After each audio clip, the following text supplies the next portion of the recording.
The last weekend of an Indian summer, rucksacked and ready for 2 autumnal days in the Lakeland Fells.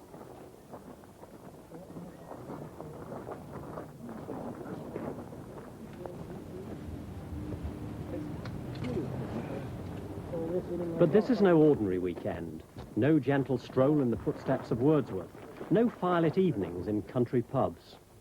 For 2,500 fell runners, orienteers and mountain walkers, this is the most important date in the calendar, the Carrymore International Mountain Marathon. 11:02, Dave Tebbett and Mike Willoughby. We've got it here, look. It's Friday afternoon, and they've driven from all over the British Isles and beyond to check in early for tomorrow's race. You've got your 2 rucksacks?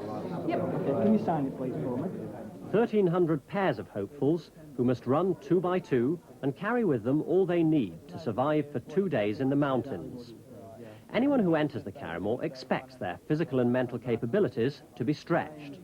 It's meant to be a challenge, and it is, designed to separate the mountain men from the mountain boys, or indeed the mountain women from the mountain girls. A peculiarly British event. Years of experience behind some of them, kit pruned to a minimum and already packed.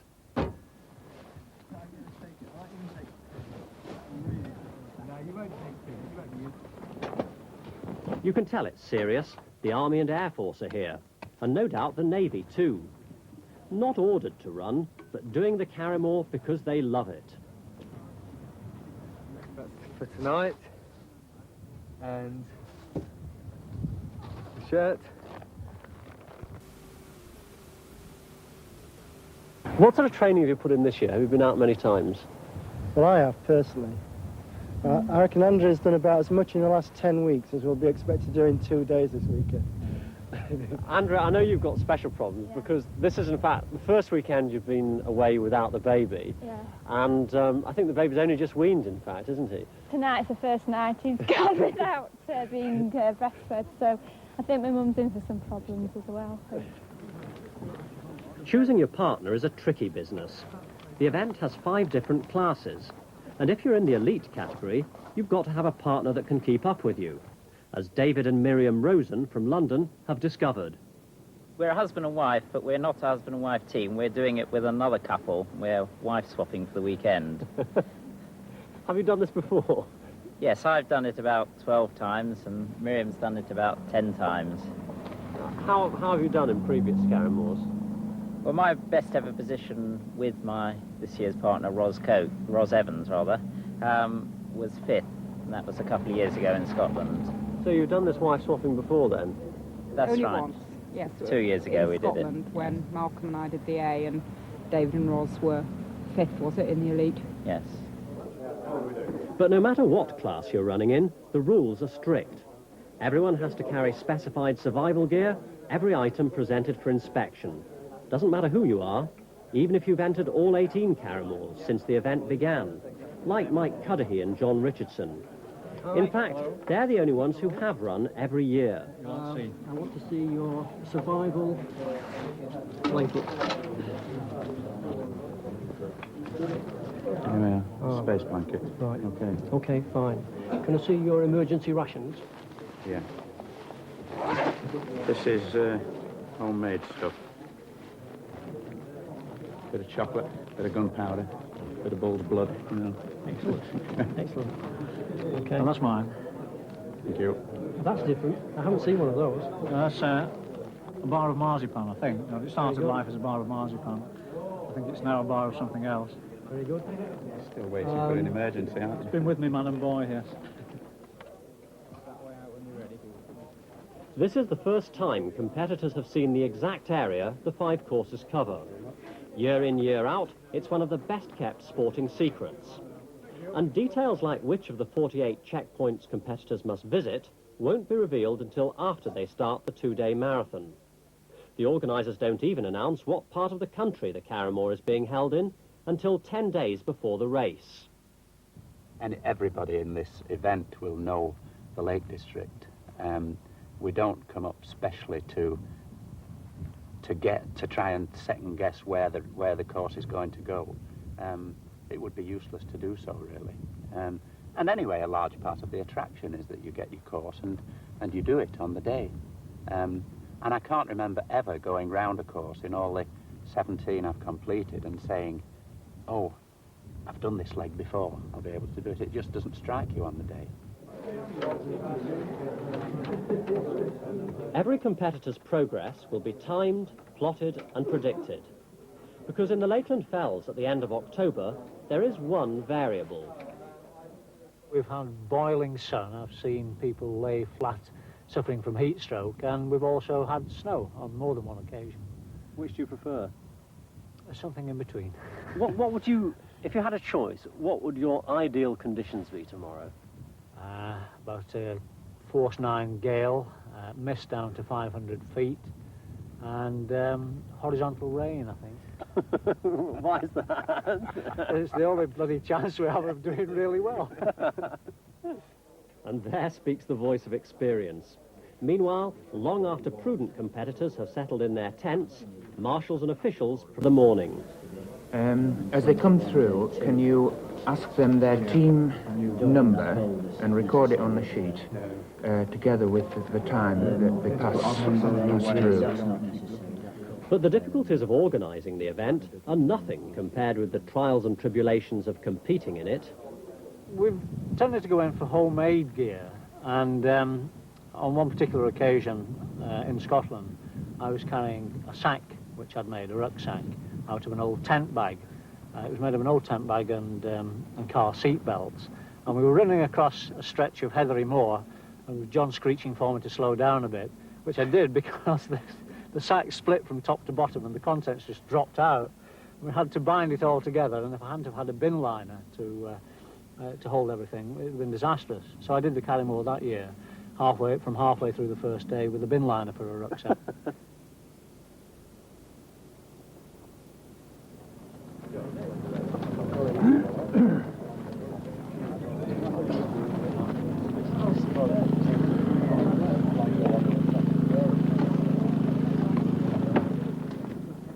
For fair weather runners, conditions on day one at Troutbeck are almost ideal. Clear, bright and dry. There's been a light frost overnight around Windermere. Good running weather. In the start area, competitors assemble in their fell running kit. For some, it's state-of-the-art running gear, designed in fashion-conscious Oldham. Others prefer the more traditional après-chute look. And footwear, well, that depends on whether you're a runner or a walker. Yes, dress is distinctly optional. As for the course, in the cold light of day, the terrain looks decidedly serious. What's concerning us really is that there seems to be a very wide scatter of control points. So it could be difficult decisions to make. With so much ground to cover, the weight of your rucksack is critical. An extra pullover might cost you the championship. Last year's winning margin over 2 days in the elite class was only 2 seconds. And this year, Derek Ratcliffe and Pete Irwin are hoping for a hat-trick. Well, I think we stand as good a chance as anybody. I think there'll be about 6 to 8 teams involved, but we stand a pretty good chance. We're both fit. Is the competition worse than last year, would you say? No, I think about the same, really, isn't it? Same. What do you think, Derek? Good chance? Yeah, we're as fit as the other years, if not fitter. 10 to 11, B 495, 496, 497, C 865, 866, 867, score 1265, 1266, 1267.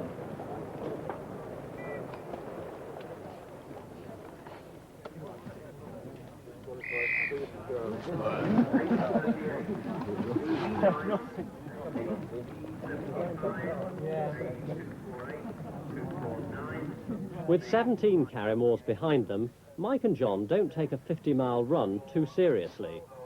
You feeling fit, Mike? Fit to drop. You all right when we get going now, sir?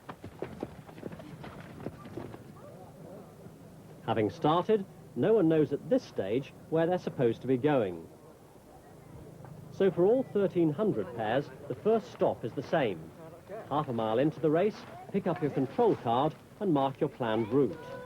There are 5 courses, but a wide variety of possible lines between checkpoints. You simply go whichever way you think will get you there the quickest. Southern re-entrance. Al and Andrea, running in the B, decide the course offers some nasty surprises. Route planning is critical. This is where the orienteers come into their own. A direct line between 2 control points may not always be the quickest. Difficult choices have to be made between long, easy routes and short, steep ones. And you need the wisdom of Solomon sometimes to find a route that suits you and your partner. Fairfield, Brown. Yeah. 4, Roughway Lodge. Yeah. 5 just on Burks. Yeah. 6 right on the 435. Yeah. 439. 439, that's the one on the over the grid.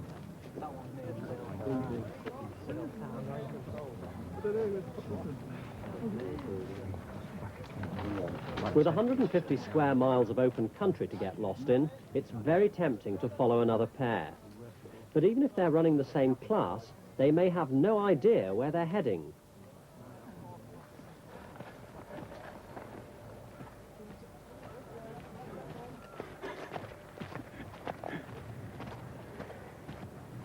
You can spot the serious runners moving fast uphill, those who seem to know exactly where they're going. Then there are those who, well, aren't even sure where they are. With just over an hour's running behind them, last year's winners, Derek Ratcliffe and Pete Irwin, have already overtaken several pairs in the elite class, closely followed by the wife-swapping team of David Rosen and Ros Evans.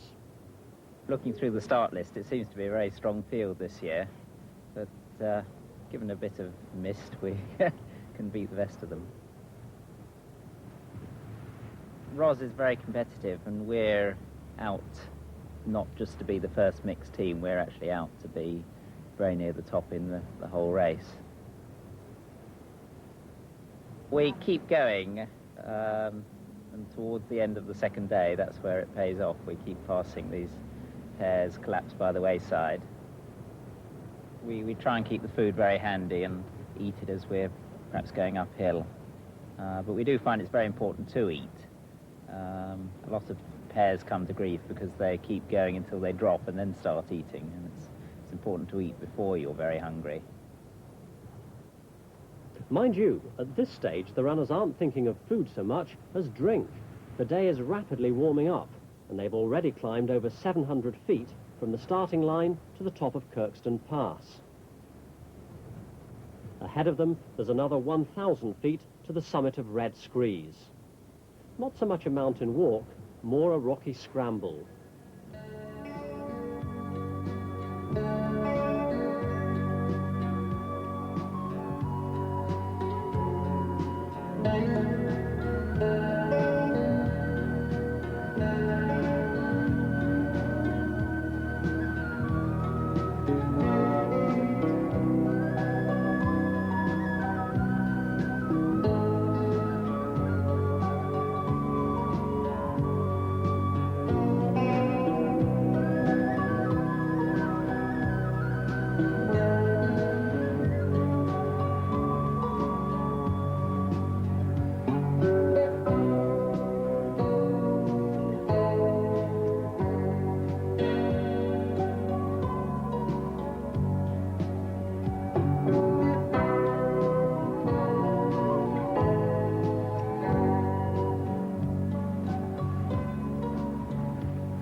Down to the valley again, and the runners are already feeling the effects of 3,000 feet of ascent.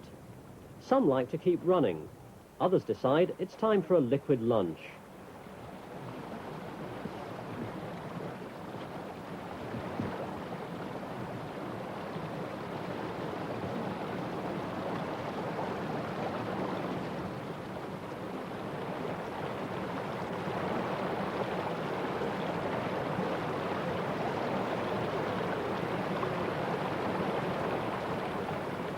Water straight from the beck tastes as good as a pint of beer at this stage.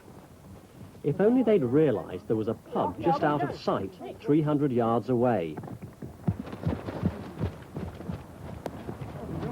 Come on, you're worrying me.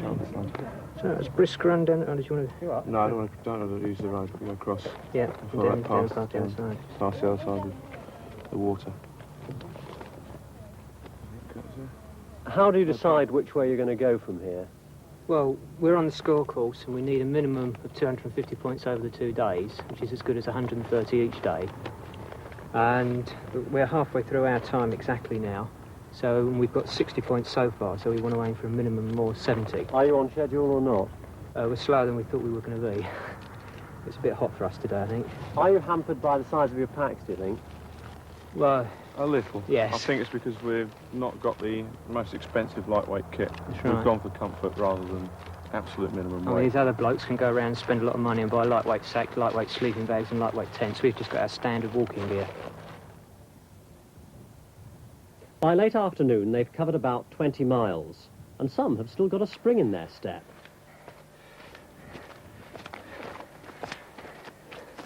Come on, dear, put a spurt on. Oh, God.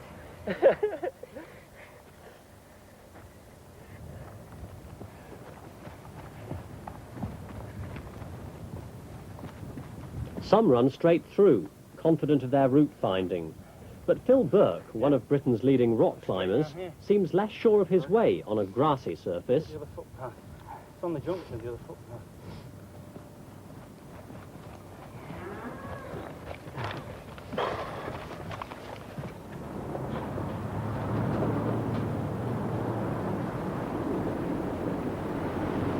Front runners on the easier courses are now nearing the end of their first day. But the perversity of the course planners means they have another 600 feet of ascent and descent to reach their overnight campsite. To a Saturday afternoon stroller, it's all completely baffling.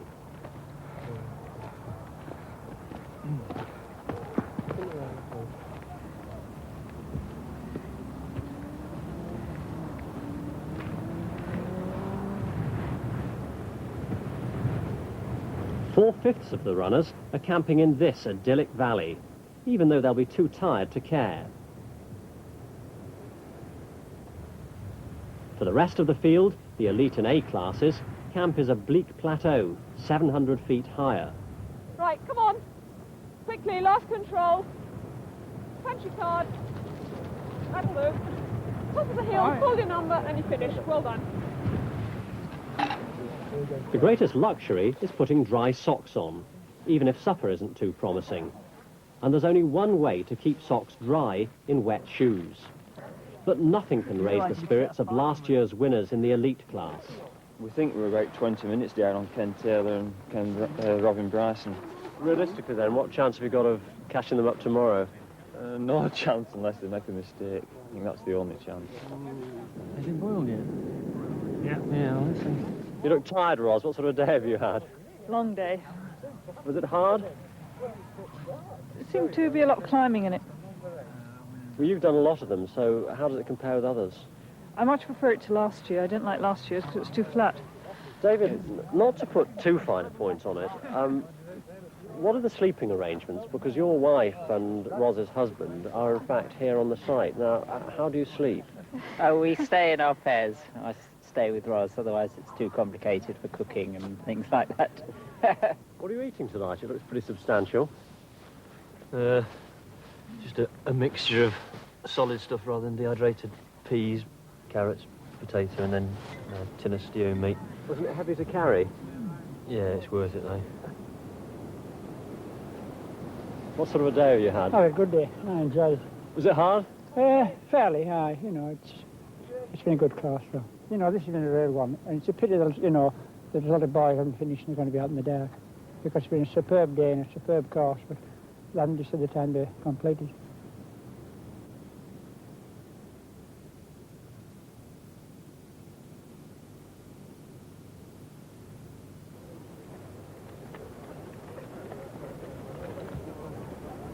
Breakfast time on day 2.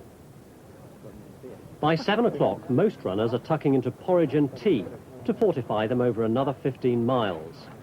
The camp has grown overnight because hundreds of competitors in the B, C and score classes arrived after dark.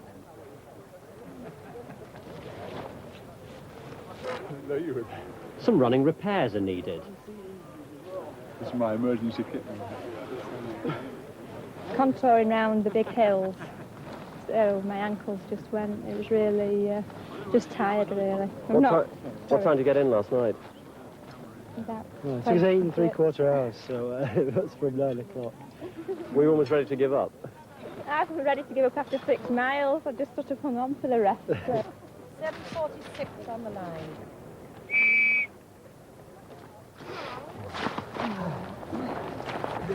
$7:47 on the line.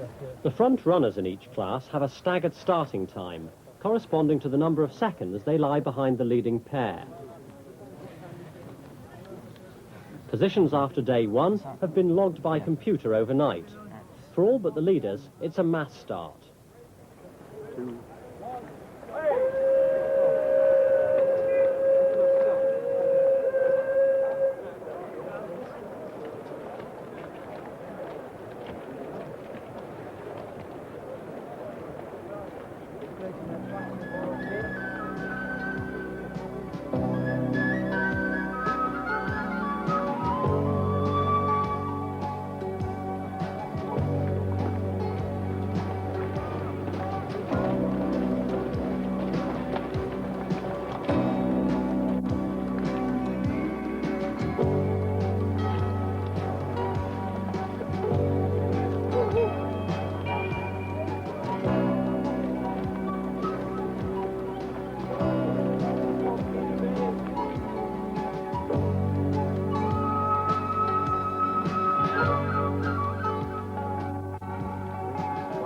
Next one is 442. 442. 070. It'll be 070 on the line. 417 136.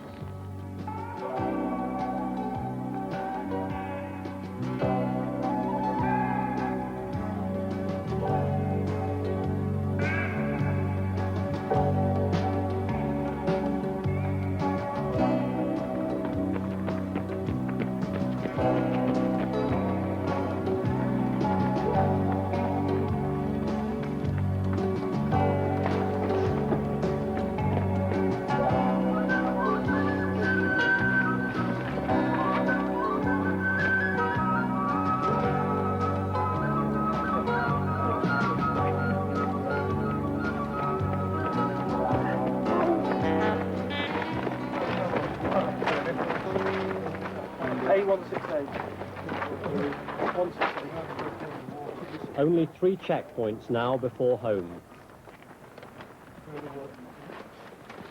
But the runners are taking it easy, with a lot of climbing ahead of them before Troutbeck and the finish.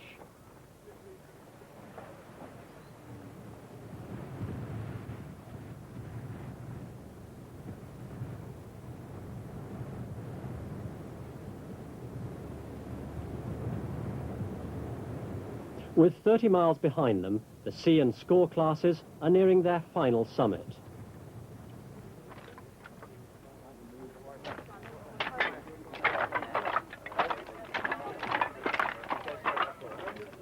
"2,000 feet up and feeling on top of the world. It's a glorious day, and they can look forward to a gentle descent to the finish.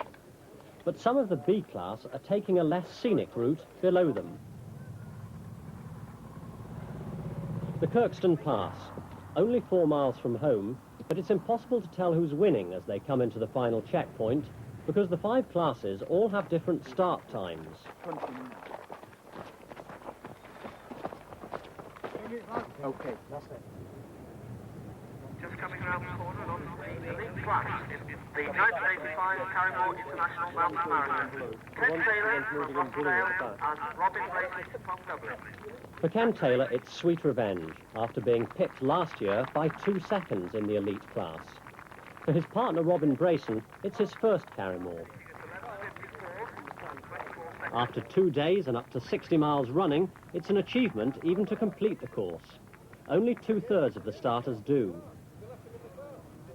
And even the first home in this year's elite class can't claim their title until every item of survival equipment they started with has been checked in. Whistle. Space blanket. There. Right. Compass. There. Right. Map, yeah. Rucksack, obviously. And coming down the slopes of the finish rounded now is Derek Ratcliffe and Peter Irwin, second place in the elite class. They've had over 7 hours yesterday and over 4 hours today on the fells. They're coming in now in second place to finish the Carrymore International Mountain Marathon. Please give them a good hand, everybody.